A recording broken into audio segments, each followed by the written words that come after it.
ඔබ සඳහන් කරා ඔබ විපක්ෂයේ ඉඳදී තාම කරුණු සහිතව තමයි විවේචනය එල්ල කරේ. ඒකෙදි විශේෂයෙන්ම තිබුණා දූෂණය සම්බන්ධව ඔබ නගපු හඬ විශේෂයි. ඔබේ පක්ෂය නගපු හඬ විශේෂයි.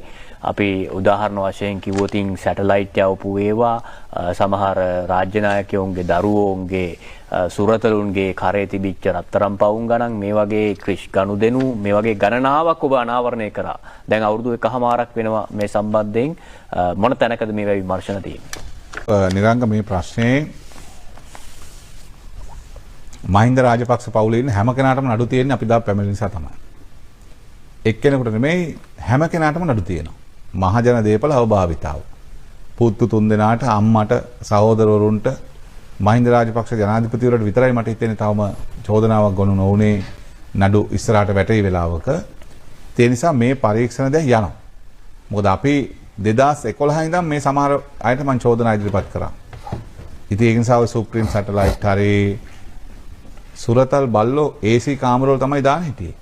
දාගෙන හිටපු තැනුත් එක්ක අපි කියලා තියෙන්නේ. අරන් තියෙන ඉඩම් කාගේ නම් වලට අරන් තියෙන කියලා නම් අපි කියලා තියෙන්නේ. ඒ නිසා දැන් පරීක්ෂණ යනවා.